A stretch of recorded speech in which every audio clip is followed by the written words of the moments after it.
Bom dia, gente. Aqui é o professor Moisés do primeiro ano.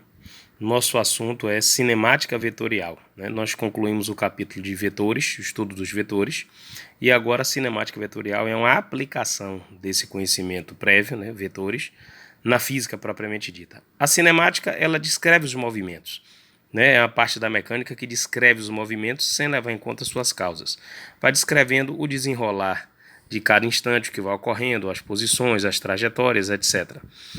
Ela está dividida, tanto para mim quanto para o professor Vladimir, em cinemática escalar, que é a parte dele, a cinemática vetorial. No caso, o que seria a cinemática escalar, por exemplo?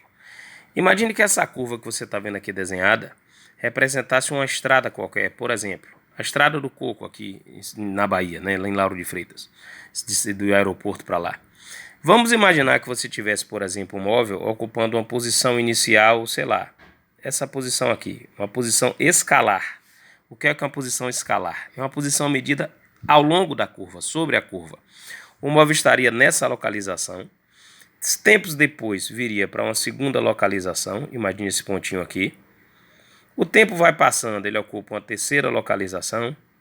E assim sucessivamente ele vai ocupando infinitas posições ao longo da curva. O que é uma posição escalar? Primeiro, são como os marcos indicativos de quilometragem, né, que a gente vê nas estradas, nas rodovias. Você tem lá uma plaquinha azul, o quilômetro 160, ou mais adiante o quilômetro 230. O que é que isso indica? Que o veículo está passando por aquela plaquinha, ele está localizado, se é quilômetro 130, significa que ele está a 130 quilômetros de algum lugar onde alguém escolheu para ser o ponto de referência, o ponto zero. No caso da Estrada do Coco, só de curiosidade, o ponto zero é imediatamente em frente ao aeroporto. Ali você tem o quilômetro zero. Então, se um acidente acontece no quilômetro 230, quando você reporta isso à polícia rodoviária, eles já sabem exatamente para onde se deslocar, porque ela está medida quilômetro por quilômetro, contando o zero a partir do aeroporto. Você localiza o evento, só que ao longo da curva. Então, por exemplo, você marca uma posição para ser o zero, uma posição completamente arbitrária. Imagine aqui o zero. Zero é a chamada origem das posições, ou origem dos espaços.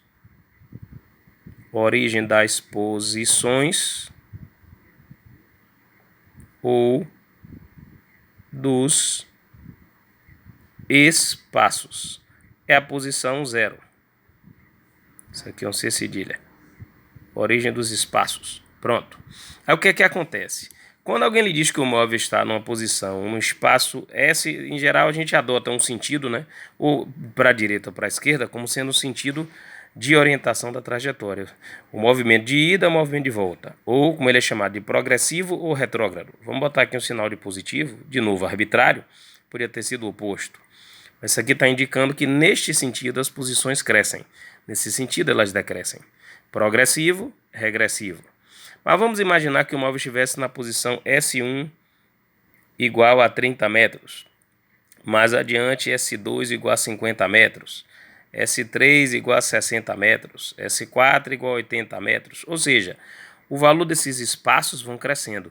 Esse S seriam, né, as posições ou espaços. Essa letra S vem do inglês, space. Espaço ou posição, tanto faz. Você pode medir em quilômetro, em metro, em centímetro, em decímetro. Imagine metro, que é no sistema internacional. São as posições escalares. Nessa situação, o que é uma posição escalar? É uma posição que você mede ao longo da curva, ao longo da trajetória. Então, por exemplo, se essa posição é 30 metros, por exemplo, do zero até ali, pela curva, por sobre a curva, você tem 30 metros. Se aqui está em 50, do zero até ali, ao longo da curva, essa distância mede 50. Se aqui é a posição 60, quer dizer que você se encontra a 60 metros do onde está o zero, mas ao longo da curva. Se esse 4 é 80, você está a 80 metros ao longo da curva de onde se encontra o zero. E assim por diante.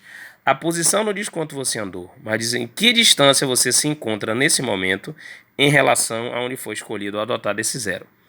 No caso da cinemática vetorial, a posição vai ser adotada por um vetor e não por uma curva. Então, por exemplo, Se você pegar a mesmíssima trajetória, imagine aqui a curva. O que é que a gente faria? Você toma um eixo dois eixos de referência, o velho plano cartesiano. O eixo Y, aqui o eixo X.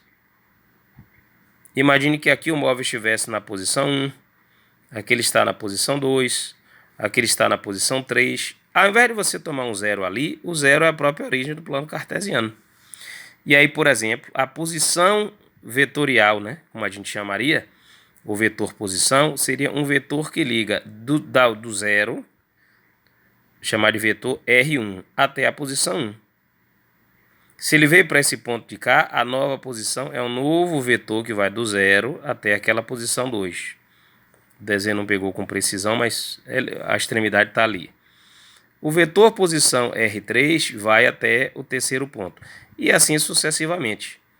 Esses R's, vamos colocar aqui, cada R desse, eles são os vetores posição do móvel, né? Tá aqui, vetor posição ou posição vetorial. Vetor posição do móvel. Ou seja, ele realmente localiza o evento, mas localiza a partir de eixos coordenados, a partir de vetores e não de posições ao longo da curva. Essa letra R decorre também dele ser chamado de raio vetor. Essa seria a ideia da posição vetorial. Aqui em cima você tem a cinemática escalar, aqui medida ao longo da curva. Aqui você tem a cinemática vetorial, vetores que vão localizando a posição do móvel a cada instante em que vai se passando.